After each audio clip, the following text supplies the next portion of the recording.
धनतेरस की आप सभी को ढेर सारी शुभकामनाएं। लोक सेवा आयोग की तरफ से आरओ इस साल की सबसे बड़ी भर्ती है, इसलिए इसकी खबरों को जानना बहुत आवश्यक होता है। स्वागत है, मैं हूं अतुल तिवारी और आप सभी इस वक्त गाइडर यूट्यूब चैनल देख रहे हैं। आज से लगभग 70 से 75 दिन आपकी परीक्षा में शेष हैं, इसलिए आवश्यक है कि कुछ चीज़ें अभी भी आप जानें। अगर आप किसी भी गलत ट्रैक में हैं तो उसको सही करने का अभी भी प्रयास किया जा सकता है। आप सभी ने सुबह के न्यूज़पेपर में पढ़ा भी होगा कि कितने आवेदन और कितनी चीज़ें हुई हैं। मैं थोड़ा सा उसको इलेबोरेट कर देता हूं साथियों। हम आपसे यह भी बात करेंगे what is game of satisfaction and what is real competition, यानी हमारी संतुष्टि का स्तर क्या होता है और वास्तविक प्रतियोगिता कहाँ पर होती है। अभी तक अगर हम न्यूज़पेपर की बात खबरों की अगर हम को सच माने तो अभी तक 13,65,315 लोगों ने रजिस्ट्रेशन कराया है। और इसका मतलब यह नहीं हुआ कि इन सभी ने अप्लाई कर दिया है, मतलब तकरीबन तकरीबन 14 लाख लोगों ने ओटीआर किया है साथियों।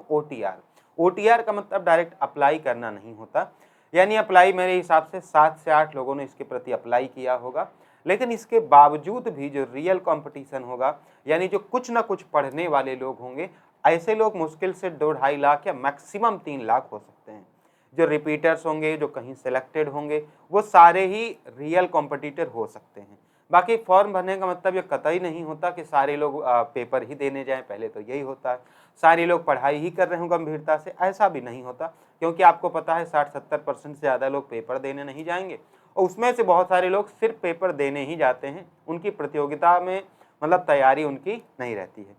तो अगर आप गंभीर छात्र हैं तो आपको वैसे भी इन संख्याओं को देखकर आप कभी डरते नहीं होंगे, और डरते भी हैं तो डरना नहीं चाहिए, क्योंकि संख्याएं तो कुछ भी हो सकती हैं। प्रतियोगिता और पढ़ने वाले लोग वास्तव में कम ही रहते हैं, ठीक है। तो आपने केवल को 2.5-3 लाख मान के चलना, उसमें भी मुझे लगता है 2-2.5 से लाख ऐसे होंगे जो कुछ ना कुछ पढ़ रहे होंगे गंभीरता से। तो पहले तो जो लोग इन कंपटीशन से डर जाते हैं कि इस बार तो इतने आवेदन हो गए, इस बार इतने लोगों ने फॉर्म भर दिया, मेरे भाई ऐसा बहुत सारी परीक्षाओं में होता रहा है, होता रहेगा। जो लोग जिनको डरना होता है वो डर जाते हैं, और वास्तव में डरने वाले वो लोग होते हैं जो केवल संतुष्टि के स्तर पर पढ़ाई कर रहे होते हैं। रियल कॉम्पिटिटर वो नहीं होते। संतुष्टि का स्तर क्या है? जैसे कोई कोर्स खरीद लिया, किताबें खरीद ली, टेस्ट सीरीज खरीद ली, 24 घंटे में 1.5-2 घंटे निकाल कर पढ़ाई कर ली, बातें कर ली उस प्रतियोगिता के लिए, आरओ के लिए, वो अच्छा लगने लगा, यानी वो गेम ऑफ सेटिस्फैक्शन है। रियल कॉम्पिटिटर नेवर इन सब कभी इन चीज़ों के प्रतीक्षा ही नहीं करता। कितने आवेदन हुए, कितने लोगों ने अप्लाई किया, कोई फर्क नहीं पड़ता इस चीज़ से। वो अपनी पढ़ाई में डूबा रहता है, उसको सेटिस्फैक्शन नहीं चाहिए, उसको जॉब चाहिए। तो आखिरी के जो 70 दिन है साथियों, अगर आपने आवेदन नहीं किया है तो आप आवेदन कर लें। जो परीक्षा है वो फरवरी के प्रथम सप्ताह में संभावित है अभी के अनुसार, और इसे ही हमें अंतिम तिथि माननी चाहिए, क्योंकि अगर हो भी गई तो हम कुछ नहीं कर पाएंगे। तो आप इसके लिए तैयारी करें। फिलहाल आप 40 से 50 दिन, आने वाले जो 70 दिन हैं उनमें 40-50 दिनों में अपनी थ्योरी कंप्लीट करें। आप पहले से भी पढ़ रहे होंगे, और आरओ एक बड़ी परीक्षा है, कोई 10 दिन में पढ़कर पास करने वाली नहीं है। और इसके अलावा आप टेस्ट लगाते रहें, 7 दिन 10 दिन के अंतराल पर टेस्ट जरूर लगाते रहें। देखिए, हमें ऐसा लग सकता है कि test series time of waste of time है, टाइम वेस्ट होगा, ऐसा नहीं है। जब आप टेस्ट सीरीज लगाओगे तो कुछ ना कुछ सवाल आपके गलत होंगे, निश्चित रूप से सारे तो सही नहीं होंगे। और वो गलत होने वाले सवाल ऐसा नहीं है कि दूसरी धरती से या दूसरे देश से आएंगे, बल्कि उन्हीं विषयों के किसी एक कॉन्सेप्ट से रहेंगे। तो आपको ये पता चलेगा कि वो वाला कॉन्सेप्ट मेरा छूट गया है, या इसको भी पढ़ लिया जाए, ऐसी वाली फीलिंग आपके अंतर्गत आएगी। और आपको यह भी लगेगा कि अगले टेस्ट में मैं और अच्छा करने का प्रयास करूंगा। तो एक ह्यूमन फीलिंग क्या होती है, इससे एग्जेगरेट होती है, यानी उत्प्रेरित होती है, आपको अच्छा लगता है और चीजें आप पढ़ने के लिए प्रेरित होते हैं। इसलिए भी टेस्ट सीरीज लगानी चाहिए। कभी कभी टेस्ट सीरीज से सवाल डायरेक्ट आ जाते हैं, और उसका मतलब सिर्फ इतना है कि उसमें फैक्चुअल सवाल अगर टेस्ट सीरीज में डाले गए हैं तो निश्चित रूप से उसको आना ही है। दूसरा, आरओ चूंकि एक दिवसीय परीक्षा और बाद में भी इसमें लिखित परीक्षा कम ही है निबंध के अलावा, तो आप ये भी जान लें कि आप तथ्यात्मक चीज़ें जरूर कवर करते रहें।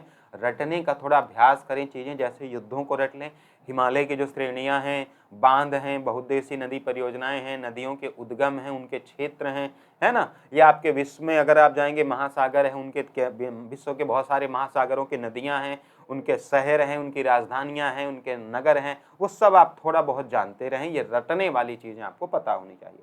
महत्वपूर्ण घटनाएं वो चाहे अभी हाल की ही रही हों, चाहे ऐतिहासिक घटनाएं हों, युद्ध हों, संधियां हों, वायसराय या जनरल के आने का क्रम हो, युद्धों के क्रम हो, वहाँ बहुत सारी चीज़ें ऐसी पूछी जाती हैं जो सीक्वेंशियल होती हैं, है ना। जैसे युद्धों के क्रम पूछ लिए, प्राचीन भारत में किसी का क्रम पूछ लिया, विद्वानों के क्रम पूछ लिए, ये बहुत पूछा जाता है, ठीक है। जीएस में लिस्टिंग आप जरूर बनाते रहें, छोटे छोटे नोट्स अपने बनाते रहें, जो कि लास्ट टाइम में बहुत हेल्पफुल होंगे, even in pre and oft, है ना, मेंस में दोनों में वो यूजफुल रहेंगे।